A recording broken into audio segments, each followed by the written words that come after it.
लेकर WHO का alert. आएगा महामारी का दूसरा दौर, बढ़ सकते हैं कोरोना के मामले, सावधानी बरतने की जरूरत।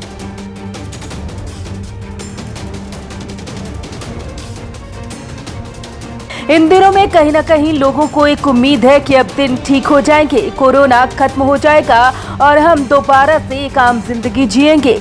लेकिन इसी सोच पर ब्रेक लगाती एक बुरी खबर सामने आई है। दरअसल विश्व स्वास्थ्य संगठन ने कोरोना वायरस के दूसरे दौर को लेकर अलर्ट जारी किया है और साथ ही उन देशों को चेतावनी दी है जहां कोरोना संक्रमण के मामले कम हो रहे हैं।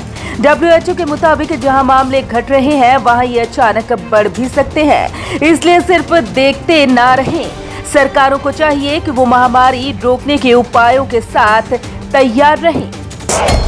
तेज हो सकती है दूसरी लहर। WHO का कहना है कि महामारी लहर की तरह आती है, यानी जहां मामले कम हो रहे हैं वहां ये दोबारा आ सकती है। अगर अभी संक्रमण के पहले दौर को रोक लिया गया तो दूसरी लहर तेजी से संक्रमण फैला सकती है। साथ ही उन्होंने ये भी कहा कि हमें ये समझना होगा कि महामारी दोबारा आ सकती है। हमें ये मानकर नहीं बैठना चाहिए कि मामले कम हो रहे हैं तो संकट कम हो रहा है। इसका दूसरा दौर आ सकता है। ज्यादा आबादी से वायरस की तेजी। वायरस भारत के अधिक आबादी वाले इलाकों में तेजी से फैला है, जिससे ये पता चलता है कि सरकार संक्रमण के प्रसार को रोकने के लिए किस कदर चुनौती का सामना कर रही है। भारत में ज्यादातर मामले पश्चिमी राज्य महाराष्ट्र और गुजरात से सामने आए हैं। पूर्वी राज्यों में भी संक्रमण के मामले बढ़े हैं क्योंकि लॉकडाउन के कारण देश के अन्य हिस्सों में फंसे प्रवासी श्रमिक वहां लौट रहे हैं। इसके बावजूद भारत ने घरेलू वाणिज्य उड़ान सेवाएं बहाल करने की इजाजत दे दी है। इन देशों को चेतावनी। WHO का कहना है कि अमेरिका और यूरोप के देशों को लगातार कोशिश करती रहनी चाहिए। जांच के साथ बचाव की रणनीति पर काम करने की जरूरत है ताकि दूसरे दौर पर पहुंचने से रोका जा सके। कई यूरोपियन देशों और अमेरिकी राज्यों ने लॉकडाउन समेत कई जरूरी कदम नहीं उठाए जिनसे संक्रमण को रोका जा सकता था।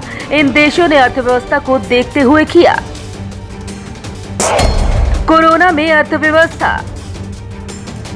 WHO ने अर्थव्यवस्था को फिर से खोलने के लिए ब्राजील के राष्ट्रपति जायर बोल्सोनारो और अन्य की उम्मीदों पर पानी फेर दिया। WHO ने चेतावनी दी है कि अधिकारियों को महामारी के प्रसार को रोकने के लिए पर्याप्त जांच करनी चाहिए। साथ ही उन्होंने कहा कि ब्राजील में संक्रमण की अत्यधिक दर का मतलब है कि उसे लोगों को घरों के अंदर रहने के कुछ उपायों को अपनाना चाहिए, भले ही इसका अर्थव्यवस्था पर नकारात्मक प्रभाव क्यों न पड़ता हो। उन्होंने कहा कि आपको वे सब कुछ करना चाहिए जो आप कर सकते हैं। हालांकि साओ पाउलो के गवर्नर की योजना 1 जून से पाबंदियों में ढील देने की है। ब्राजील से आने वाले विदेशियों के लिए प्रभावी होने वाले अमेरिकी यात्रा प्रतिबंध 2 दिन पहले लगा दिया गया। हालांकि ये अमेरिकी नागरिकों पर लागू नहीं होता।